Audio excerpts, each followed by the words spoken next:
When you live to tick it before you kick it, it's pretty important that you power your adventure with the right nutrition. Not just when you decide to take on the biggest physical and mental challenge of your life, like I did retracing the 1928 Tour de France, but also as a part of everyday living. Working overtime on a double shift, running the kids all over town to their sporting events, adding a few extra miles to your weekly hike, or getting sleep deprived with a hectic travel schedule. I'm proud to announce BUCKiT Nutrition is now an official sponsor of our podcast, and just for you, giving a 10% discount on all BUCKiT nutritional products. Go to Amazon.com and use promo code BUCKiT10, that's BUCKiT with an IT, 10, for a 10% discount on BUCKiT nutritional products. Great tasting, high-performance nutrition to help you take it before you kick it. I want to tell you about a new television project that I'm working on right now, which is called Tough as Nails. It was inspired by my grandfather, who had to leave school at 13 and started working. He was originally a bike mechanic and became a mechanic, then an aero mechanic in World War II, then a gunsmith and an inventor. And I had the honor of being able to work with him during my school holidays. And I didn't realize at the time just how valuable that time with him was. He's the one that taught me how to back up a trailer, how to use a lathe, and how to do a job properly. I remember him always saying, you prepare for the job, you get the right tools for the job, and then when you're finished, you clean up so you're ready for the next job. Really simple principles in how to do jobs properly, but they've stuck with me to this day.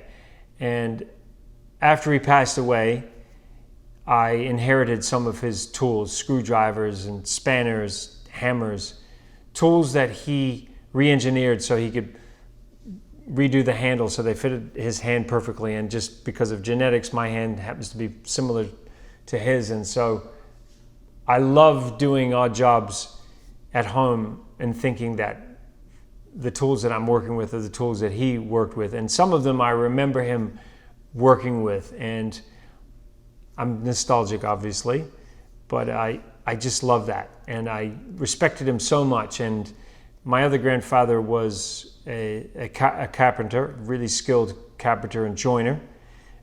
And all in my family, they're all working class people who are all really good working with their hands. Coal miners, carpenters, builders.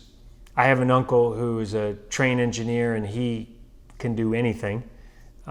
He was an arm wrestling champion at one point as well. But so I just feel like we've got away from celebrating those people that I grew up really admiring. I feel like it's all now about, well, if you want to have a fulfilling life, you've got to go to university and you've got to get a 4-year degree.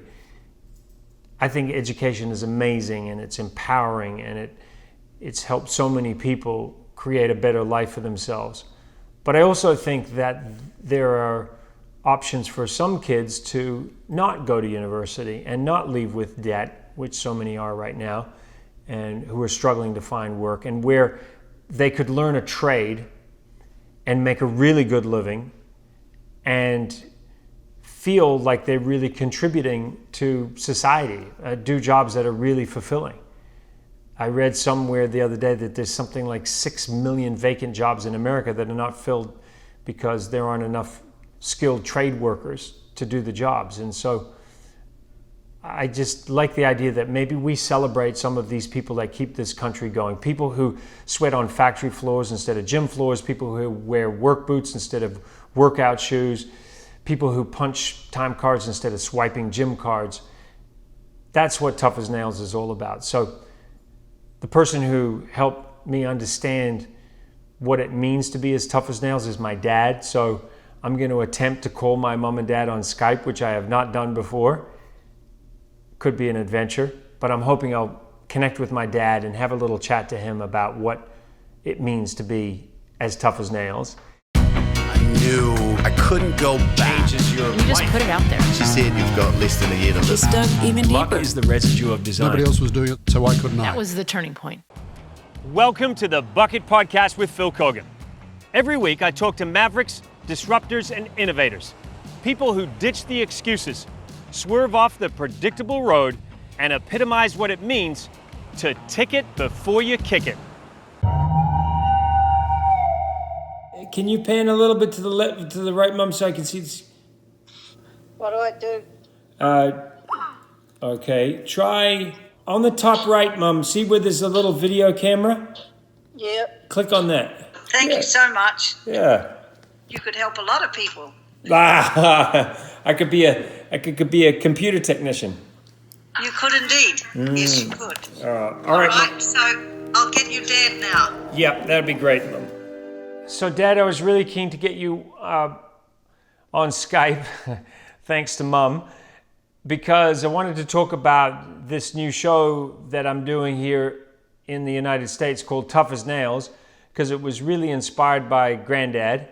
And I wanted to talk about what Tough as Nails means to you.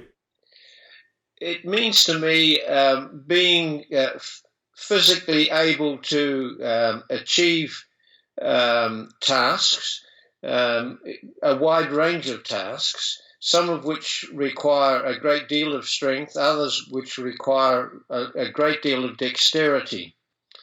And I grew up in that sort of environment where there were coal miners. A coal miner lived next door. Hewing coal required a great deal of fitness and physical strength. And at the other extreme would be someone like your granddad Keoghan, who required tremendous manual dexterity as a motor mechanic, as an aero mechanic in World War II, as a gunsmith. His gunsmithing in particular required meticulous motor skills, manual skills. So there's a great deal of extreme, and we grew up in an environment where all that wide spectrum of manual skills were required to make a living.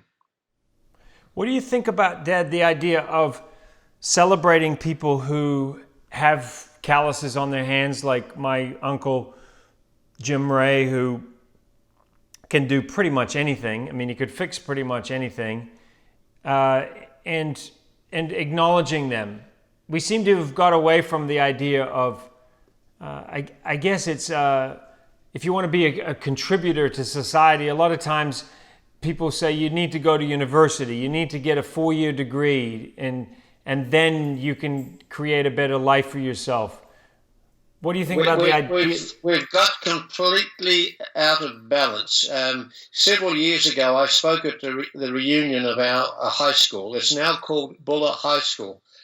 When your mum and I were there, it was Westport Technical College. It had a woodwork course, it had an engineering course, a home science course, and a commercial course. Now, I guess one could say, well, look, so many of our classmates left school at 15. Some of them went directly into the coal mines or working in sawmills, but many of them went into apprenticeships. We had a wonderful apprenticeship system. We trained plumbers, electricians, motor mechanics, and they did particularly well, often went out and worked developed their own businesses. And I said, when I spoke, I said, look, they didn't stop their education. They had continuing education. They learned on the job. They did courses. They had to get through their apprenticeships. Now, your granddad Keoghan taught apprentices for 22 years at night class every Wednesday night. Your granddad Hale had apprentices in his joinery factory. Your granddad Keoghan was training also his apprentices on the job as a motor mechanic's garage. So we've got things out of balance, and many of those who are getting university education would definitely be better off for society's sake and financially as well to train in the trades. And of course, the trades now often require a great deal of technical skills as well. I mean, you can't repair a car these days without using a computer control. Right. Yeah. So things have changed so much, Dad, and I think one of the things that we really want to celebrate is that those people who take great pride in being physically fit for being able to do their job. People that climb up into construction sites and they're on point and they're balancing on a beam high up in the sky, and they're the guy that, or the woman that has to put the bolt into the steel beam to join it all together, or people who are physically active on farms, and one day they're welding and another day they're shearing and another day they're fixing the tractor and then they're fixing the fence line. They're people who are Jack and Jills of all trades, and out of that you get these very hardened individuals who are as tough as nails, and I know you've met a few of them. Well, yes, I worked for a sawmilling firm whenever I had the chance and holiday time. I worked on the breaking down bench where the logs were first of all cut into flitches prior to the sawyer making decisions on 4x2s and 3x2s. And one of the jobs there was the what they call the tailing out guy, the guy that fed the timber back to the sawyer who made the decisions on the actual caliber of the timber. I also worked in the forest, in the native forest, driving in wedges for a bushman one summer. And those bushmen had to work in pretty difficult conditions. But perhaps the most demanding part of man-made forestry, which is becoming increasingly important in terms of reducing carbon dioxide levels, trying to get to carbon zero approach, is the actual planting of forests, and that requires enormous physical effort. And Pacific Islanders, for example, are so important in New Zealand in planting our new forests because it is so demanding physically. So these are men that are physically hardened. And women. And women in New Zealand. There are women shearers who are very, very good. There are women farmers. There are women who can do fencing. Fencing is another demanding task in the farming industry. And often on farms, the farmer brings in a fencing gang. He brings in a shearing gang to shear his sheep. He brings in a fencing gang to do fencing.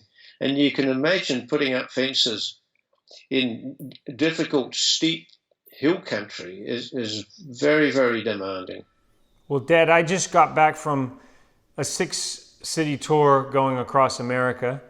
I went to St. Louis, Chicago, Detroit, New York, Cincinnati, and then we ended up in Vegas. We're going to do another casting event in Los Angeles.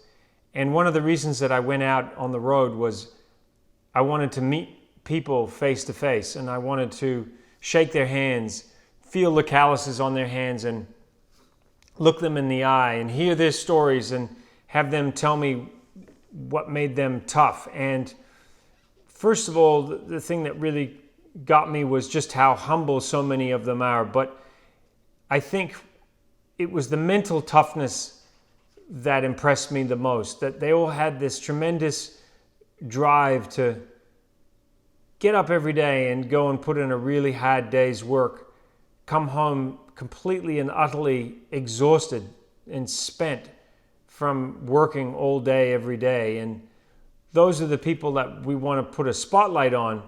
And as much as we're all impressed by athletes who get a chance to shine on the stage, on the field, there's so many people that have incredible physical and mental strengths that you just don't see because they're in a forest somewhere, or they're up on top of a building, or they're underground. And those are the people that we're trying to find as we travel across the country. Yes, and I think when we talk about athletes, our top shearers, both men and women in this country, are some of the finest athletes we have, and they even compete. They compete against Australian shearers. So as well as their everyday job, just like professional athletes, they compete in that area, and also the wood chopping events as well. We have test matches against Australian woodsmen as well, wood choppers. But I think the other thing is that we need to be aware of the fact that quite a lot of the physical jobs they do are starting to disappear. And we need to be aware of that. And I think society needs to take that into account.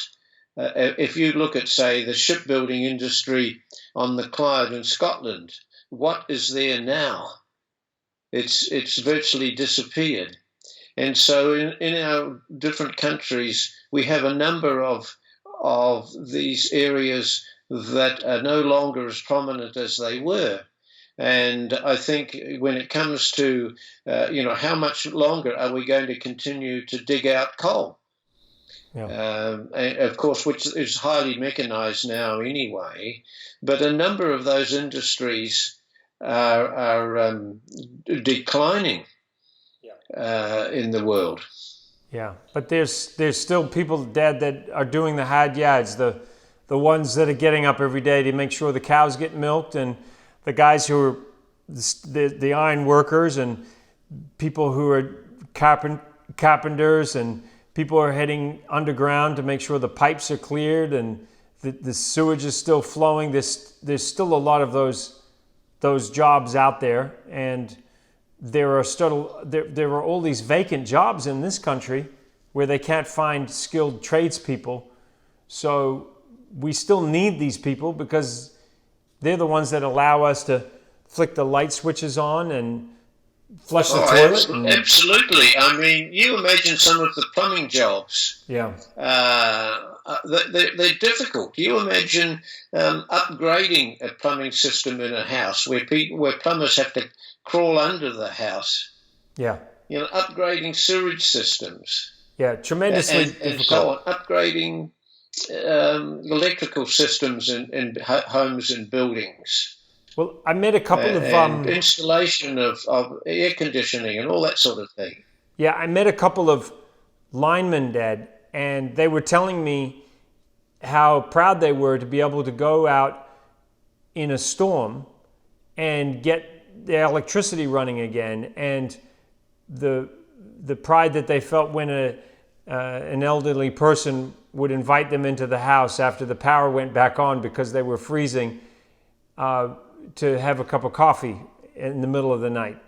And yes, they're fantastic people, following storms and so on, following fires that destroy parts of systems. Look at firemen, firewomen. Yeah. There are so many more women now who are even leading fire groups, fire control groups, and they push themselves to exhaustion. They're doing that in California in the fires. They're doing that in Australia now, and there are fire people getting injured in Australia with the fires at present.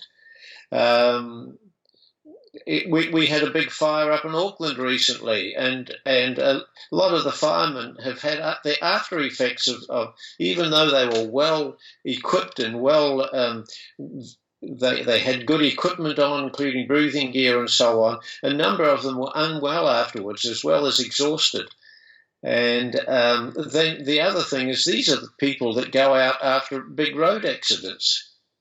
Yep. They have to cut people out of cars and so on. Yeah. And we have a strong volunteer component of our fire service. Yeah, and Dad, we saw that here in California, and with the firefighters who went out, and that's really where I feel that there's a great opportunity for us to shine the spotlight on them for a change, rather than just somebody who is physically gifted to be able to do a sport or to run over an obstacle course, but for us to be able to highlight I met a 62-year-old roofer the other day, Dad, in St. Louis. He's a grandfather. He's about 6'3", 215 pounds, just this unbelievably strong man with hands the size of dinner plates, with, hands got a bit of damage from years and years of work, but he's found a way to use his skills to be able to continue to compete with 25-year-old guys that are coming into the roofing business, and proudly so. He says, I know how to work. Oh, that's a wonderful example. I know how to work smarter instead of harder, and that's how I work. I remember coming home once, and my brother, your other son, Andrew, we were watching you work with one of your manual plows, and it wasn't necessarily that you were so much stronger than us, but you had years of life skills to be able to use this hand plow, and those life skills that you had, that you were able to do it better than us, and that's what we want to accentuate and to celebrate, is people who are really good with their hands. They're and good technique and good at pacing themselves. Well, let me tell you, Phil, you couldn't get a better thing to show in a program like yours than firewomen carrying out a competition against another team. Yeah. And I tell you, that they train and train. Yeah. And I was doing some volunteer work, landscaping work down at Dunsandel a few years back. And the guy that was helping me was a volunteer fireman, and he was training so that he could compete in the run with all this gear on his back up the Sky Tower in Auckland. Yeah. And they had competitions. Yeah. So it's competitive, and it requires tremendous stamina. Yeah. And they're constantly preparing, so when there is a fire, they've got the stamina and the skills to do the best job possible. Yeah. And going on, that would be a wonderful competition. Well, I love the pride that everybody we met has in staying in top physical condition to be able to do their job and to do it well. And just the physicality of the jobs that they do keeps them in such phenomenal shape.